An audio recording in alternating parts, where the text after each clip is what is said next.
اللہ الرحمن الرحیم۔ اللہ تعالیٰ کے فضل و کرم سے شمائل ترمذی کا ہمارا پہلا چیپٹر مکمل ہو چکا ہے، جس میں ہم نے نبی پاک علیہ الصلوۃ والسلام کا مبارک حلیہ سننے کی سعادت حاصل کی تھی۔ اب یہ جو دوسرا باب ہے، دوسرا جو چیپٹر ہے، یہ حضور کی مہر نبوت کے بارے میں ہے کہ حضور کے جسم پر جو نبوت کی مہر لگی ہوئی تھی وہ کس جگہ پر تھی، وہ کس طرح کی تھی، اس بارے میں انشاءاللہ اس چیپٹر کے اندر حدیثیں بیان کریں گے۔ تو فرماتے ہیں کہ باب ما جاء فی خاتم النبوہ یا خاتم النبوہ، دونوں طرح اس کو پڑھ سکتے ہیں۔ خاتم یا خاتم، اس کا مطلب ہوتا ہے مہر۔ کیا مطلب ہوتا ہے؟ مہر۔ تو اب مہر نبوت کے بارے میں یہ فرماتے ہیں، ایک صحابی رسول ہیں حضرت صائب بن یزید، ان کی عمر چھوٹی سی تھی، تو یہ فرماتے ہیں کہ ذہبت بی خالتی الی النبی صلی اللہ علیہ وآلہ وسلم، کہ مجھے میری خالہ حضور کی بارگاہ میں لے کر گئیں۔ فقالت یا رسول اللہ ان ابن اختی واجع، تو ان کی خالہ نے حضور کی بارگاہ میں عرض کیا کہ یا رسول اللہ، میرا جو یہ بھانجا ہے اس کو درد ہے، تکلیف ہے۔ تو فرماتے ہیں کہ فمسح صلی اللہ علیہ وآلہ وسلم رأسی، کہ نبی پاک علیہ الصلوۃ والسلام نے میرے سر پر مسح کیا، میرے سر پر ہاتھ پھیرا۔ ودعا لی بالبرکہ، اور حضور نے میرے لیے برکت کی دعا فرمائی۔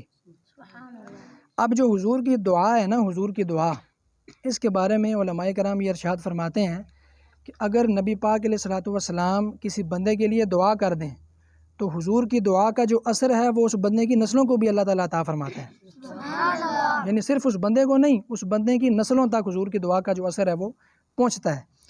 تو ان صحابی رسول کے بارے میں حضور نے جو ہے وہ برکت کی دعا فرمائی ہے۔ اب اس دعا کا اثر یہ ہوا کہ جب ان کی عمر ہوئی 94 سال، 94 ایئرس کے جب یہ ہوئے، ان کو لمبی عمر نصیب ہوئی حضور کی دعا کی برکت سے۔ جب یہ 94 سال کے ہوئے تو جن لوگوں نے ان کو دیکھا 94 سال کی عمر میں، وہ یہ کہتے ہیں کہ بھئی 94 سال کا ہونے کے باوجود بھی یہ بالکل جوانوں کی طرح نظر آیا کرتے تھے، اور بالکل جوانوں کی طرح یہ کام کاج کیا کرتے تھے، بالکل بہت زیادہ بڑھاپے کے آثار ان کے اوپر ظاہر نہیں ہوئے تھے، اور یہ حضور کی دعا کی برکت تھی، کیونکہ حضور نے ان کے لیے برکت کی دعا فرمائی تھی۔ تو 94 سال کا ہونے کے باوجود بھی یہ جوانوں کی طرح کام کاج کیا کرتے تھے، اور بالکل جس طرح ایک جوان بندہ ہوتا ہے اسی طرح ان کا جسم قوی اور تندرست اور مضبوط تھا۔ اور جن لوگوں نے ان کو بعد میں دیکھا ہے تو وہ یہ بیان کرتے ہیں کہ ان کے سر کے سارے بال سفید ہو گئے تھے، یعنی 94 سال کی عمر کافی عمر ہوتی ہے، ان کے سر کے بال سفید ہو گئے، لیکن جس جگہ پر حضور نے اپنا ہاتھ رکھا تھا وہ سارے کے سارے بال کالے تھے، وہ بال سفید نہیں ہوئے جہاں پر حضور نے ہاتھ پھیرا تھا۔ تو جس جگہ پر حضور کا ہاتھ آیا وہاں کے سارے کے بال کالے تھے، اس کے علاوہ جو ارد گرد کے بال تھے وہ سارے سفید ہو گئے تھے۔ تو ان کے لیے حضور نے برکت کی دعا فرمائی ہے۔ پھر آگے فرماتے ہیں وتودع، حضور نے جب میرے لیے برکت کی دعا کی پھر حضور نے وضو فرمایا۔ فشربت من وضوئہ، اب حضور کے وضو کا جو پانی بچ گیا تھا، فرماتے ہیں میں نے وہ پانی پی لیا، میں نے وہ پانی شفا حاصل کرنے کی نیت سے، تبرک کی نیت سے میں نے وہ پانی پی لیا۔ وقمت خلف ظہرہ، اور میں حضور کے پیچھے جا کر کھڑا ہو گیا۔ فنظرت الی الخاتم بین کتفیہ، اور میں نے حضور کے دونوں کندھوں کے درمیان مہر نبوت کو دیکھا۔ کہاں پر دیکھا؟ دونوں کندھوں کے درمیان، یعنی حضور کے جسم پر جو نبوت کی سٹیمپ لگی ہوئی تھی، جو مہر تھی، وہ دونوں کندھوں کے درمیان تھی۔ اور وہ کیسی تھی؟ فرماتے ہیں فَإِذَا هُوَ مِثْلُ زِرِّ الْحَجَلَةِ، یہ چکور کے انڈے کی طرح تھی۔ چکور ایک مشہور پرندہ ہے، تو اس کا انڈا جس طرح کا ہوتا ہے، تو یہ صحابی رسول فرماتے ہیں کہ اس پرندے کے انڈے کی طرح حضور کی وہ مہر نبوت تھی۔ اچھا، جو اس سے جو اگلی حدیث پاک ہے اس میں اس بات کو بیان کریں گے کہ جو رسول اللہ کی مہر نبوت تھی یہ کبوتر کے انڈے کی طرح تھی۔